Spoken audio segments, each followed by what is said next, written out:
JDS Congress ಮೈತ್ರಿ ಸರ್ಕಾರದ ಅವಿಶ್ವಾಸದ ವಾತಾವರಣವನ್ನ ಬಳಕೆ ಮಾಡಿಕೊಳ್ಳಲಿಕ್ಕೆ ಭಾರತೀಯ ಜನತಾ ಪಕ್ಷ ಮುಂದಾಗಿದೆ.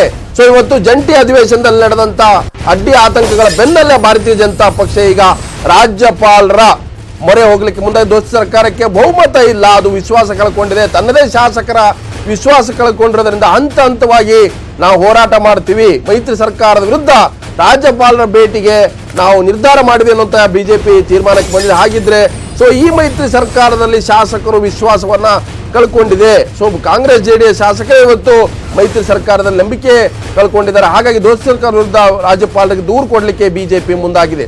ಸೊ ಈ ಒಂದು ಹೇಳಿಕೆಯನ್ನ ಬಿಜೆಪಿಯ ಶಾಸಕ ಶ್ರೀರಾಮುಲು ಹೇಳಿದ್ದಾರೆ. ಅದರ ಜೊತೆಗೇನೆ ಹಂತ ಹಂತವಾಗಿ ಮೈತ್ರಿ ಸರ್ಕಾರದ ವಿರುದ್ಧ ಹೋರಾಟ ಪ್ರತಿಭಟನೆ ನಡೆಸಲಿಕ್ಕೆ ಕೂಡ ಬಿಜೆಪಿ ಮುಂದಾಗಿದೆ ಅನ್ನುವಂಥದ್ದು. ಹಾಗಿದ್ರೆ ಸರ್ಕಾರ ಈಗ ಬಹುಮತ ಇಲ್ಲದೆ ಇರೋದ್ರಿಂದ ಸೊ ಅನೇಕ ಶಾಸಕರು ಈ ಸರ್ಕಾರದಲ್ಲಿ ವಿಶ್ವಾಸ ಕಳ್ಕೊಂಡಿದ್ದಾರೆ, ದೂರ ಉಳಿದಿದ್ದಾರೆ, ಚಕ್ಕರ್ ಹಾಕಿದ್ದಾರೆ. ಹಾಗಾಗಿ ರಾಜ್ಯಪಾಲರು ಕೂಡಲೇ ಈ ವಿಚಾರದಲ್ಲಿ ತಮ್ಮ ನಿಲುವನ್ನು ವ್ಯಕ್ತಪಡಿಸಬೇಕು ಅನ್ನುವಂಥದ್ದು ಶ್ರೀರಾಮುಲು ಅವರ ವಾದ. ಶ್ರೀರಾಮುಲು ಹೇಳಿಕೆಯನ್ನು ಕೊಟ್ಟಿದ್ದಾರೆ. ಸೊ ನಾವು ಹಂತ ಹಂತವಾಗಿ ಸರ್ಕಾರದ ವಿರುದ್ಧ ಹೋರಾಟ ಮಾಡ್ತೀವಿ, ನಾಳೆ ನಾಡಿದ್ದು ಕೂಡ ಸದನದಲ್ಲಿ ನಮ್ಮ ಪ್ರತಿಭಟನೆ ಮುಂದುವರಿಯುತ್ತೆ. ಅಷ್ಟೇ ಅಲ್ಲ, ರಾಜ್ಯಪಾಲರಿಗೆ ನಾವು ಮುಂದಿನ ದಿನದಲ್ಲಿ ಭೇಟಿಯನ್ನ ಮಾಡ್ತೀವಿ, ಅವರಿಗೆ ದೂರನ್ನು ಕೂಡ ಸಲ್ಲಿಸ್ತೀವಿ ಅನ್ನುವಂತ ಹೇಳಿಕೆಯನ್ನ ಬಿಜೆಪಿಯ ಶ್ರೀರಾಮುಲು ನೀಡಿದ್ದಾರೆ. ಹಾಗಾದ್ರೆ ಬಿಜೆಪಿ ಹಿರಿಯ ಶಾಸಕ ಶ್ರೀರಾಮುಲು ಏನ್ ಮಾತಾಡಿದ್ದಾರೆ ಬನ್ನಿ ನೋಡೋಣ. ರಾಜ್ಯಪಾಲರ ಬಾಗಿಲು ತಟ್ಟಲಿಕ್ಕೆ ಬಿಜೆಪಿ ಮುಂದಾಗಿದೆ, ಮೈತ್ರಿ ಸರ್ಕಾರದ ವಿರುದ್ಧ ದೂರನ್ನು ಸಲ್ಲಿಸಲಿಕ್ಕೆ ಭಾರತೀಯ ಜನತಾ ಪಕ್ಷ ಮುಂದಾಗಿದೆ ಅನ್ನುವಂಥದ್ದು ಅದು ಖುದ್ದು ಶ್ರೀರಾಮುಲು ಹೇಳಿಕೆಯನ್ನ ನೀಡಿದ್ದಾರೆ. ನಾವು ಬಿಜೆಪಿಯವರಿಗೆ ಏನು ನಮ್ಮ ಜೊತೆಗೆ ಬಿಜೆಪಿ ಶಾಸಕ ಶ್ರೀರಾಮುಲು ಇದ್ದಾರೆ. ಸರ್, ಮುಖ್ಯವಾಗಿ ಇವತ್ತು ಬಿಜೆಪಿ ಏನು ಸದನದಲ್ಲಿ ಬಿಜೆಪಿ ರಾಜ್ಯಪಾಲರ ಭಾಷಣಕ್ಕೆ ಅಡ್ಡಿಪಡಿಸಿರುವಂತದ್ದು ಎಷ್ಟು ಮಟ್ಟಿಗೆ ಸರಿ ಅನ್ನುವಂಥದ್ದು ಸರ್? ನೋಡ್ರಿ, ನಾವು ಮಾಡ್ತಾ ಇರೋಂಥದ್ದು ಬಹಳ ಸತ್ಯ.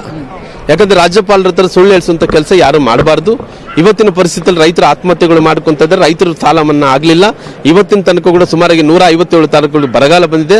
ಆ ಬರಗಾಲ ಇದ್ದಂತ ರೈತರಿಗೆ ಕೆಲಸ ಕೊಡ್ತಾ ಇಲ್ಲ, ಅವರೆಲ್ಲ ಗುಳೆಗೆ ಹೋಗ್ತಾ ಇದ್ದಾರೆ, ಶಿಕ್ಷಣದಿಂದ ವಂಚಿತರಾಗ್ತಾರ.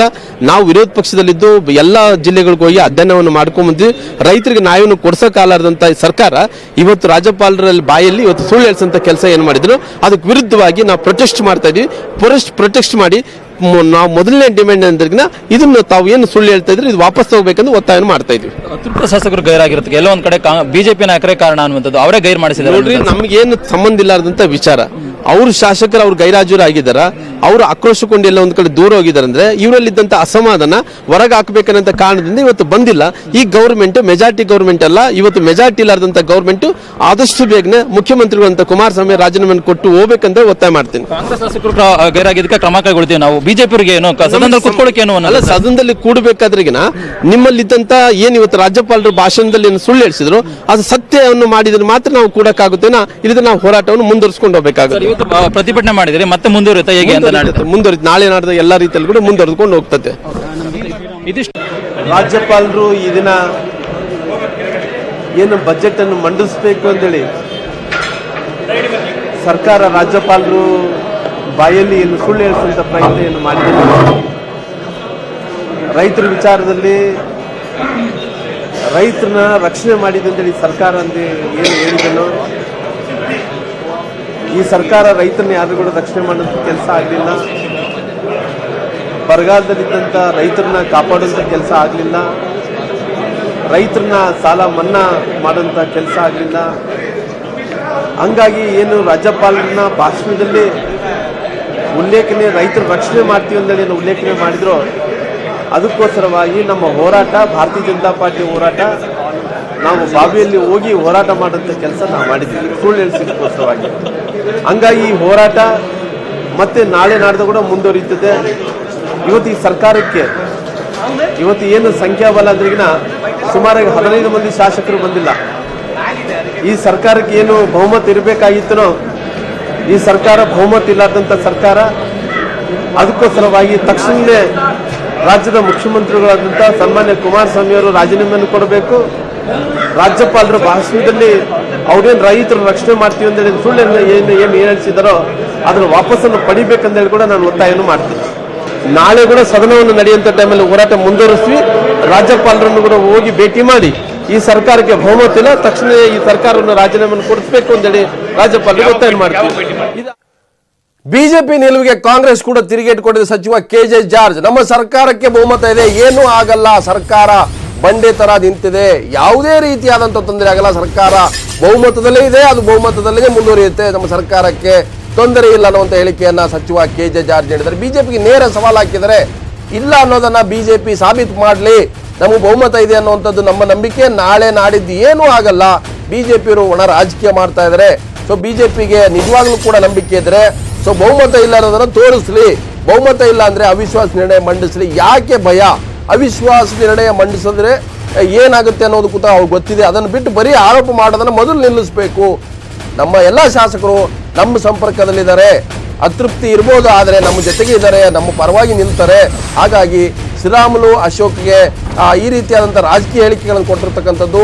ಹಾಗಾಗಿ ಇದನ್ನ ಗದ್ದಲ ಮಾಡೋದನ್ನ ಬಿಟ್ಟು ಅವಿಶ್ವಾಸ ನಿರ್ಣಯವನ್ನು ಮಂಡಿಸಲಿ, ಆಗ ಗೊತ್ತಾಗುತ್ತೆ ಅಂತೇಳಿ ನೇರವಾಗಿ ಅಶೋಕ್ ಮತ್ತು ಶ್ರೀರಾಮುಲುಗೆ ಜಾರ್ಜ್ ಸವಾಲು ಹಾಕಿದ್ದಾರೆ. ಸೊ ಜಾರ್ಜ್ ನೇರವಾಗಿ ಕೇಳಿರ್ತಕ್ಕಂಥದ್ದು ನಮ್ಮ ಸರ್ಕಾರಕ್ಕೆ ಬಹುಮತ ಇದೆ. ಸೊ ಬಹುಮತ ಇಲ್ಲ ಅಂತ ಹೇಗೆ ಹೇಳ್ತೀರಿ? ಹಾಗಿದ್ರೆ ಅವಿಶ್ವಾಸ ನಿರ್ಣಯ ಮಂಡಿಸಿ. ಇದು ನೇರವಾಗಿ ಬಿಜೆಪಿಗೆ ಸಚಿವ ಜಾರ್ಜ್ ಹಾಕಿರುವ ಸವಾಲು.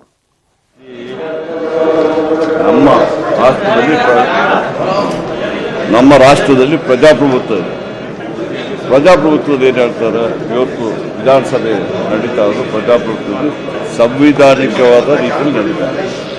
ಯಾರಿಗಾದರೂ ನಮ್ಮ ಸರ್ಕಾರಕ್ಕೆ ಬಹುಮತ ಇಲ್ಲ ಅಂತ ಹೇಳಿದ್ರೆ ಆ ವಿಧಾನಸಭೆಯಲ್ಲಿ ಕಾನೂನಲ್ಲಿ ಅವಕಾಶ ಇದೆ, ಅವರು ಅದನ್ನು ಮಾಡಲಿ. ಸುಮ್ಮನೆ ನಿಂತುಬಿಟ್ಟು ಪ್ರೆಸ್ ಮುಂದೆ ಹೇಳೋದು, ಬೀದಿಯಲ್ಲಿ ಹೇಳೋದು, ಗಲಾಟೆ ಮಾಡೋದ್ರಲ್ಲಿ ಏನೇ ಪ್ರಯೋಜನ ಇಲ್ಲ. ಅವರಿಗೇನಾದರೂ ನಮ್ಮಲ್ಲಿ ಶಕ್ತಿಯಿಂದ ನಮಗೆ ಸಾಕಷ್ಟು ಸಂಖ್ಯೆ ಇಲ್ಲ ಅಂತ ಹೇಳಿದ್ರೆ ನೋ ಕಾನ್ಫಿಡೆನ್ಸ್ ಮೋಷನ್ ಮೂವ್ ಮಾಡ್ತೀವಿ, ನಾವು ತೋರಿಸ್ಕೊಡ್ತೀವಿ. ಅದನ್ನು ಮಾಡಬೇಕು ತಾನೆ. ಅದನ್ನು ಮಾಡದೆ ಸುಮ್ಮನೆ ಬಂದ್ಬಿಟ್ಟು ನಮ್ಮಲ್ಲಿ 7 ಜನ ಇಲ್ಲ, 5 ಜನ ಇಲ್ಲ, 3 ಜನ ಹೇಳಿ ಅನ್ಕೋದ್ರ ಅದರಲ್ಲಿ ಅವಕಾಶ ಇದೆಯಲ್ಲ ಸಂವಿಧಾನದಲ್ಲಿ. ಸೊ BS ಯಡಿಯೂರಪ್ಪ ಮಾತಾಡ್ತಿದ್ರೆ ಬನ್ನಿ ಕೇಳಿಸ್ಕೋಣ. ಅಧಿಕಾರದಲ್ಲಿರೋದಕ್ಕೆ ಯಾವುದೇ ನೈತಿಕ ಹಕ್ಕಿಲ್ಲ.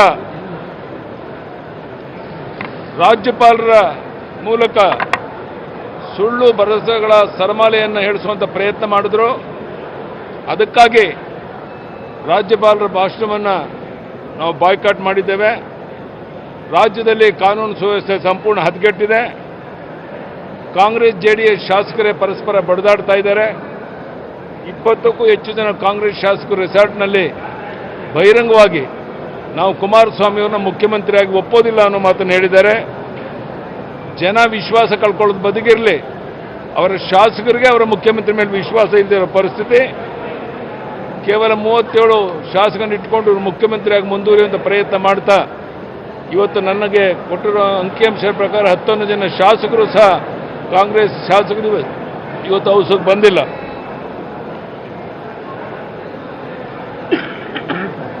ಸೊ ಮುಖ್ಯಮಂತ್ರಿ ಕುಮಾರಸ್ವಾಮಿ ಅವರಿಗೂ ಸಹ ಅವರ ಶಾಸಕರ ಮೇಲೆ ವಿಶ್ವಾಸ ಏನಿಲ್ಲ. ಅವ್ರಿಗೆ ವಿಶ್ವಾಸ ಇರೋದು ಕಾಂಗ್ರೆಸ್ ಹೈಕಮಾಂಡ್ ಮೇಲೆ. ಅಲ್ಲಿ ಒತ್ತಡವನ್ನು ತಂದು ಮುಖ್ಯಮಂತ್ರಿಯಾಗಿ ಮುಂದುವರಿಯುವಂಥ ಪ್ರಯತ್ನವನ್ನು ಮಾಡ್ತಾ ಇದ್ದಾರೆ. ಸ್ವಾಭಿಮಾನ ಇರುವಂಥ ಯಾವುದೇ ಶಾಸಕರು ನಂಬಕ್ಕೆ ಸಾಧ್ಯ ಇಲ್ಲ ಅನ್ನೋಂಥ ಪರಿಸ್ಥಿತಿ ಬಂದಿದೆ. ಇನ್ನು ಬೆಳಗಾದರೆ JDS ಕಾಂಗ್ರೆಸ್ ಶಾಸಕರು ತಮ್ಮ ಮುಖ್ಯಮಂತ್ರಿ ಸಿದ್ದರಾಮಯ್ಯ ಅಂತ ಹೇಳುವಂಥ ಬಹಿರಂಗ ಹೇಳಿಕೆಯನ್ನು ಕೊಡ್ತಾ ಇದ್ದಾರೆ. ನಂತರ ನೀವು ಮುಖ್ಯಮಂತ್ರಿ ಅಲ್ಲ, ನಿಮ್ಮನ್ನು ಮುಖ್ಯಮಂತ್ರಿಯಾಗಿ ಒಪ್ಕೊಳ್ಳೋಕೆ ಸಾಧ್ಯ ಇಲ್ಲ ಅನ್ನೋ ಮಾತನ್ನು ಹೇಳ್ತಾ ಇದ್ದಾರೆ. ಜನರ ವಿಶ್ವಾಸ ಅಂತೂ ಈ ಸರ್ಕಾರದ ಮೇಲೆ ಇಲ್ಲ. ಮತ್ತೆ ಭ್ರಷ್ಟಾಚಾರ ತಾಂಡವಾಡ್ತಾ ಇದೆ, ವರ್ಗಾವಣೆ ದಂಧೆ ನಡೀತಾ ಇದೆ. ವಿಧಾನಸೌಧದಲ್ಲೇ ಲಕ್ಷಾಂತರ ರೂಪಾಯಿನ ಸಚಿವರ ಕೊಡಕ್ಕೆ ಬಂದಂಥ ಘಟನೆ ಬಹುಶಃ ಕನ್ನಡ ನಾಡಿನ ಜನ ಮರ್ತಿಲ್ಲ. ಯಾರು ಸಿಕ್ಕೊಂಡಿದ್ರು ಹಣ ತಂದವರು, ಅದು ಮಂತ್ರಿಗೆ ಸಂಬಂಧಪಟ್ಟದ್ದು ಅಂತ ಬಹಿರಂಗ ಹೇಳಿಕೆಯನ್ನು ಕೊಟ್ಟಿರುವಂಥದ್ದು ಸಹ ದಾಖಲೆಯಲ್ಲಿದೆ. ಸ್ವತಃ ಮುಖ್ಯಮಂತ್ರಿಗಳು ಹೇಳ್ತಾರೆ, ನಾನು ನೆಮ್ಮದಿಯಿಂದ ಕೆಲಸ ಮಾಡೋಕ್ಕೆ ಆಗ್ತಾ ಇಲ್ಲ, ನಾನೊಬ್ಬ ಕ್ಲರ್ಕ್ ರೀತಿ ಕೆಲಸ ಮಾಡ್ತಾ ಇದ್ದೇನೆ, ನನಗೆ ಯಾವುದೇ ಸ್ವಾತಂತ್ರ್ಯ ಇಲ್ಲ ಅಂತ. ಸೊ ಇವೆಲ್ಲ ಸ್ಥಿತಿಗತಿಗಳನ್ನು ನೋಡಿದ ಮೇಲೆ ರಾಜ್ಯಪಾಲರಿಂದ ಸುಳ್ಳು ಭರವಸೆಗಳನ್ನು ಕೊಡಿಸೋದಾಗಲಿ, ಸುಳ್ಳು ಭರವಸೆಗಳನ್ನು ನೀಡೋದಾಗಲಿ ಇದು ಯಾವುದು ಸಹ ನಾಡಿನ ಜನರಿಗೆ ಒಪ್ಪಿಗೆ ಇಲ್ಲ.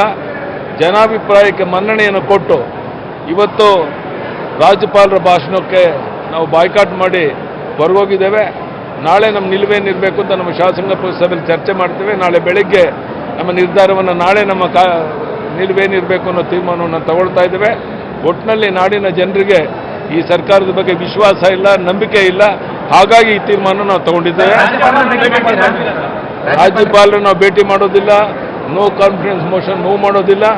ಅವರೇ ಬಹುಮತ ಇಲ್ಲದೇ ಅಧಿಕಾರ ಕಳ್ಕೊಳ್ಳುವಂಥ ಸಂದರ್ಭ ಬರಬಹುದು. ನಾವು ಅದಕ್ಕಾಗಿ ಶಾಂತ ರೀತಿಯಲ್ಲಿ ವಿರೋಧ ಪಕ್ಷ 104 ದಿನ ನಮ್ಮ ಕೆಲಸವನ್ನು ನಾವು ಮಾಡ್ತೇವೆ. ಕಾಂಗ್ರೆಸ್ 15 ಜನ ಶಾಸಕರು ಇವತ್ತು ಬಂದೇ ಇಲ್ಲ ಸದನಕ್ಕೆ. ಆ ವಿಚಾರ ಏನಾದ್ರು ನೀವು ಮುಂದೆ ಇಟ್ಕೊಂಡು ಹೋರಾಟ ನಾವು ಮಾಡೋಕೆ ಹೋಗೋದಿಲ್ಲ. ಬಡ್ಜೆಟ್ ಮಂಡನೆ ಮಾಡೋ ಸಂದರ್ಭದಲ್ಲಿ ಬಂಡವಾಳ ಬಯಲಾಗುತ್ತಲ್ಲ, ನಾವು ಶಾಂತವಾಗಿ ಎಲ್ಲವನ್ನ ಕಾದು ನೋಡ್ತಾ ಇದ್ದೇವೆ. ಸೂಕ್ತ ಸಂದರ್ಭದಲ್ಲಿ ನಮ್ಮ ಶಾಸಕರೆಲ್ಲ ಕೊಂದು ಚರ್ಚೆ ಮಾಡಿ ಸೂಕ್ತ ನಿರ್ಧಾರವನ್ನು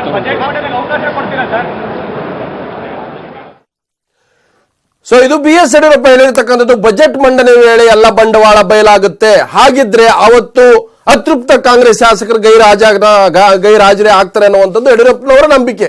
ಸೊ ಯಡಿಯೂರಪ್ಪನ ಹೇಳ್ತಿರತಕ್ಕಂಥದ್ದು ಇದು ಇವತ್ತೇನು ಬಜೆಟ್ ಅಧಿವೇಶನದಲ್ಲಿ ಇವತ್ತು ರಾಜ್ಯಪಾಲರ ಮೂಲಕ ಸುಳ್ಳು ಹೇಳಿಸಿದರೆ 10ಕ್ಕೂ ಹೆಚ್ಚು ಜನ ಕಾಂಗ್ರೆಸ್ ಶಾಸಕರು ಗೈರಾಜರಾಗಿದ್ದಾರೆ. ನಾವು ಅವಿಶ್ವಾಸ ನಿರ್ಣಯ ಮಂಡಿಸಲ್ಲ, ರಾಜ್ಯಪಾಲರ ಬಳಿಗೂ ಹೋಗಲ್ಲ.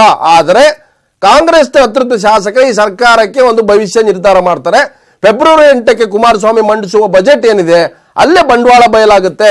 ಹಾಗಾಗಿ ಬಿಜೆಪಿ ಒಂದು ವಿರೋಧ ಪಕ್ಷವಾಗಿ ಕೆಲಸ ಮಾಡುತ್ತೆ. ಆದರೆ ನಮ್ಮ ಪ್ರತಿಭಟನೆ ಮುಂದುವರಿಸಬೇಕಾ ನಾಳೆ ಅನ್ನುವಂಥದ್ದು ಬೆಳಿಗ್ಗೆ ತೀರ್ಮಾನ ಮಾಡ್ತೀವಿ. ನಮ್ಮ ನಡೆ ಏನು, ನಮ್ಮ ಮುಂದಿನ ನಿರ್ಧಾರ ಏನು ಅನ್ನುವಂಥದ್ದು ನಾಳೆ ನಾವು ಸ್ಪಷ್ಟವಾಗಿ ನಿರ್ಧಾರವನ್ನು ಕೈಗೊಳ್ತೀವಿ. ಈಗಲೇ ಏನನ್ನು ಹೇಳಕ್ಕೆ ಆಗಲ್ಲ ಅನ್ನುವಂಥ ಮಾತನ್ನು ಕೂಡ ಹೇಳಿದ್ದಾರೆ. ಎಲ್ಲೊಂದು ಕಡೆ ಭಾರತೀಯ ಜನತಾ ಪಕ್ಷ ತುಂಬಾ ಕ್ಯಾಲ್ಕುಲೇಟಿವ್ ಆಗಿ ತುಂಬಾ ವ್ಯವಸ್ಥಿತವಾಗಿ ತಮ್ಮ ಕಾರ್ಯಾಚರಣೆಯನ್ನು ಮುಂದುವರಿಸ್ತಾ ಇದ್ದಾರೆ ಅನ್ನುವಂಥದ್ದು ಯಡಿಯೂರಪ್ಪ ಮಾತಿನ ಗೊತ್ತಾಗ್ತದೆ. ಹಾಗಿದ್ರೆ ಫೆಬ್ರವರಿ 8ಕ್ಕೆ ಬಂಡವಾಳ ಬಯಲಾಗುತ್ತೆ, ಅದರ ಅರ್ಥ ಏನು? ಹಾಗಾದ್ರೆ ಕಾಂಗ್ರೆಸ್ನ ಅತೃಪ್ತ ಶಾಸಕರು ಭಾರತೀಯ ಜನತಾ ಪಕ್ಷದ ಲೆಕ್ಕಾಚಾರಕ್ಕೆ ಪೂರಕವಾಗಿ ಗೈರಾಜರಾಗ್ತಾರೆ ಅನ್ನುವಂಥದ್ದು. ಸೊ ನಾವೇನು ಮಾಡಲ್ಲ, ಅವಿಶ್ವಾಸ ನಿರ್ಣಯ ಮಂಡಿಸಲ್ಲ, ರಾಜ್ಯಪಾಲರ ಬಳಿಗೂ ಹೋಗಲ್ಲ, ದೂರು ಕೊಡಲ್ಲ ಅಂತ ಒಂದು ಕಡೆ ಯಡಿಯೂರಪ್ಪ ಹೇಳ್ತಿದ್ದಾರೆ. ಪಾರ್ಲಿಮೆಂಟ್ ಚುನಾವಣೆ ಬರೋವರೆಗೂ ನಾನು ಹೈಲೈಟ್ ಅಲ್ಲಿ ಇರಬೇಕು, ನ್ಯಾಷನಲ್ ಹೈವೇನಲ್ಲಿ ನಾನು ಓಡಾಡಬೇಕು, ನಂದೇ ತೀರ್ಮಾನ, ನಾನಿದ್ರೆ ಈ ಸರ್ಕಾರ, ನಾನಿಲ್ಲ ಅಂದ್ರೆ ಈ ಸರ್ಕಾರ ಇಲ್ಲ. ಯಾಕಂದ್ರೆ ಹೇಳ್ಬಿಟ್ಟಿದ್ದಾರೆ, ಮೊನ್ನೆ ತುಮಕೂರಲ್ಲಿ ರಾಜಣ್ಣ ಅಂತ ಕಾಂಗ್ರೆಸ್ಸಿನ ಹಿರಿಯ ಮುಖಂಡರು ಹೇಳಿದ್ದಾರೆ, ಸಿದ್ದರಾಮಯ್ಯ ಇಲ್ಲ ಅಂದ್ರೆ ಈ ಸರ್ಕಾರನೇ ಇಲ್ಲ ಅಂತ ಹೇಳಿದ್ದಾರೆ. ಈ ತರದ ಒಂದು ಗೊಂದಲದ ಹೇಳಿಕೆಗಳು ಮತ್ತೆ ಮುಖ್ಯಮಂತ್ರಿಯನ್ನೇ ಕಾಂಗ್ರೆಸ್ ಪಾರ್ಟಿಯ ಕೆಲವು ನಾಯಕರುಗಳು ರಾಜೀನಾಮೆ ಕೊಟ್ಟು ಹೋಗು ಅಂತ ಹೇಳಿದ್ದಾರೆ. ಅಂದ್ರೆ ಕಾಂಗ್ರೆಸ್ ಅವರೇ ಮುಖ್ಯಮಂತ್ರಿನ ರಾಜೀನಾಮೆ ಕೊಟ್ಟು ಹೋಗು ಅಂದಮೇಲೆ ಈ ಸರ್ಕಾರಕ್ಕೆ ಏನು ನೈತಿಕ ಅಧಿಕಾರ ಇದೆ? ಇಲ್ಲಿ ನೋಡಿದ್ರೆ ದಿನನಿತ್ಯ ಮಾಧ್ಯಮದಲ್ಲಿ ಈ ಸರ್ಕಾರ ಇರ್ತೈತೋ ಹೋಗ್ತೈತೋ, ಎಷ್ಟು ಜನ ಶಾಸಕರು ಆಬ್ಸೆಂಟ್ ಆಗ್ತಾರೆ, ಎಷ್ಟು ಜನ ಬರ್ತಾರೆ, ಬಡ್ಜೆಟ್ ಮಂಡನೆ ಆಗ್ತೈತೋ ಇಲ್ಲೋ, ಈ ಥರದ್ದೆಲ್ಲ ಗೊಂದಲ ಇದೆ. ಅದರಿಂದ ರಾಜ್ಯಪಾಲರಿಗೆ ಈ ಸರ್ಕಾರ ಭದ್ರ ಸುಭದ್ರ, ಈ ಸರ್ಕಾರ ನಡೀತೈತೆ ಅಂತ ಓದೋವಂಥದ್ದಕ್ಕೆ ಯಾವುದೇ ದಾರಿ ಇಲ್ಲ. ತಪ್ಪು ದಾರಿಗೆ ರಾಜ್ಯಪಾಲರ ಭಾಷಣ ಹೋಗಬಾರ್ದು, ತಪ್ಪು ಸಂದೇಶ ರಾಜ್ಯದ ಜನತೆಗೆ ಹೋಗಬಾರ್ದು ಅನ್ನೋ ದೃಷ್ಟಿಯಿಂದ ಬಿಜೆಪಿ ರಾಜ್ಯಪಾಲರಿಗೆ ನೀವು ಓದಬೇಡಿ, ಇದೆಲ್ಲ ಬೋಗಳೆ ಸುಳ್ಳು, ಆದ್ದರಿಂದ ಆ ಭಾಷಣ ಓದೋ ಅವಶ್ಯಕತೆ ಇಲ್ಲ. ಯಾವತ್ತೂ ಈ ಸರ್ಕಾರಕ್ಕೆ ಬಹುಮತ ಇಲ್ಲ ಅಂತ ಜಗಜ್ಜಾಹೀರಾತಾಗಿದೆ ಅಂತ ಒಂದು ಬಡ್ಜೆಟ್ಟಿನ ಈ ಅಧಿವೇಶನದ ಭಾಷಣವನ್ನು, ಜಂಟಿ ಭಾಷಣವನ್ನು ಓದುವಂಥದ್ದು ಸರಿಯಲ್ಲ ಅಂತೇಳಿ ಪಕ್ಷ ತೀರ್ಮಾನ ತೆಗೆದುಕೊಂಡಿದ್ದೀರಿ. ಅದರ ಪ್ರಕಾರ ಇವತ್ತು ನಾವು ಪ್ರತಿಭಟನೆಯನ್ನು, ಹೋರಾಟವನ್ನು ನಾವು ಮಾಡಿದ್ದೀರಿ.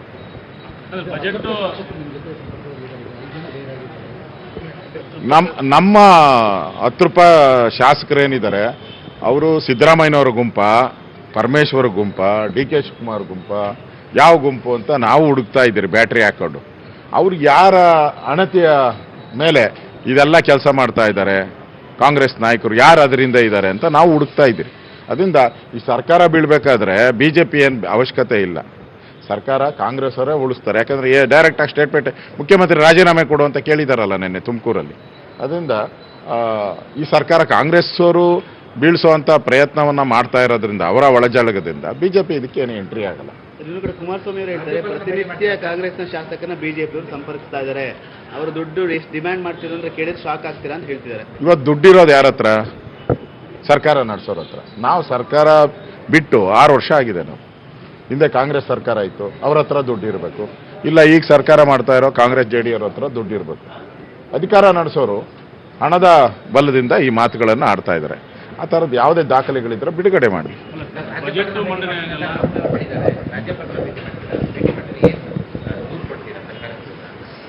ಇಲ್ಲ, ಪಕ್ಷದಲ್ಲಿ ಇನ್ನೂ ಆ ಥರದ್ದೇನು ತೀರ್ಮಾನ ಆಗಿಲ್ಲ. ಈಗ ಸಭೆ ಸೇರ್ತಾ ಇದ್ದೀರಿ. ಇದು ಇದು ಗಣ್ಯರಿಗೆ ವಂದನೆ ಸಲ್ಲಿಸಿದ ಮೇಲೆ ನಾವು ಇಲ್ಲಿ ಯಡಿಯೂರಪ್ಪ ಇನ್ನು ಕಾಂಗ್ರೆಸ್ನ ಶಾಸಕಾಂಗ ನಾಯಕ ಮಾಜಿ ಸಿಎಂ ಸಿದ್ದರಾಮಯ್ಯ ಕೂಡ ಯಾವುದೇ ಶಾಸಕರು ರಾಜೀನಾಮೆ ಕೊಡಲ್ಲ, ಬಿಜೆಪಿ ಹಗಲ ಕನಸು ಕಾಣ್ತಾ ಇದೆ, ನಾಳೆ ಅತೃಪ್ತ ಶಾಸಕರು ಕೂಡ ಸದನಕ್ಕೆ ಬರ್ತಾರೆ, ಅದರಿಗೆ ಯಾವುದೇ ಅನುಮಾನ ಬೇಡ ಅಂತ ಹೇಳಿದ್ದಾರೆ ಸಿದ್ದರಾಮಯ್ಯ. ನಮ್ಮ ಶಾಸಕರು ಯಾರೂ ರಾಜೀನಾಮೆ ಕೊಡಲ್ಲ, ಎಲ್ಲರೂ ಕೂಡ ನಾಳೆ ಸದನಕ್ಕೆ ಹಾಜರಾಗ್ತಾರೆ, ನಾಳೆ ಅತೃಪ್ತ ಶಾಸಕರು ಕೂಡ ಸದನದಲ್ಲಿ ಇರ್ತಾರೆ, ಡೋಂಟ್ ವರಿ, ಭಾರತೀಯ ಜನತಾ ಪಕ್ಷ ಕನಸು ಕಾಣ್ತಾ ಇದೆ ಅಂತ ಹೇಳಿ ವಿಧಾನಸೌಧದಲ್ಲಿ ಮಾಜಿ ಸಿಎಂ ಸಿದ್ದರಾಮಯ್ಯ ಸ್ಪಷ್ಟವಾದಂತಹ ಹೇಳಿಕೆ ನೀಡಿದರೆ ನಾಳೆ ಅತೃಪ್ತ ಬರ್ತಾರೆ, ಯಾವುದೇ ರೀತಿ ತೊಂದರೆ ಇಲ್ಲ. ಸೊ ನಮ್ಮ ಶಾಸಕರು ಯಾರೂ ಕೂಡ ರಾಜೀನಾಮೆ ಕೊಡಲ್ಲ, ಎಲ್ಲರೂ ಕೂಡ ಸದನದಲ್ಲಿ ಇರ್ತಾರೆ. ಹಾಗಾಗಿ ಭಾರತೀಯ ಜನತಾ ಪಕ್ಷ ತನ್ನ ಕನಸನ್ನ, ರಾಜಕೀಯ ಕನಸನ್ನು ಬಿಡಬೇಕು, ನಾಳೆ ಅತೃಪ್ತ ಶಾಸಕರಲ್ಲೂ ಕೂಡ ಬರ್ತಾರೆ, ರಾಜೀನಾಮೆ ಕೊಡಲ್ಲ ಅನ್ನುವಂಥ ಹೇಳಿಕೆಯನ್ನು ಸಿದ್ದರಾಮಯ್ಯ ವಿಧಾನಸೌಧದಲ್ಲಿ ನೀಡಿದರು.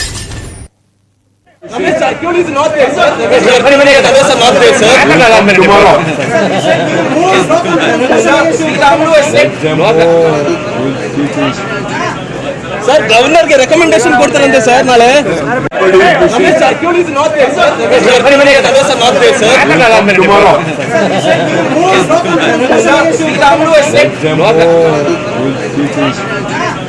ಸರ್ ಗವರ್ನರ್ಗೆ ರೆಕಮೆಂಡೇಶನ್ ಕೊಡ್ತಾರಂತೆ ಸರ್ ನಾಳೆ.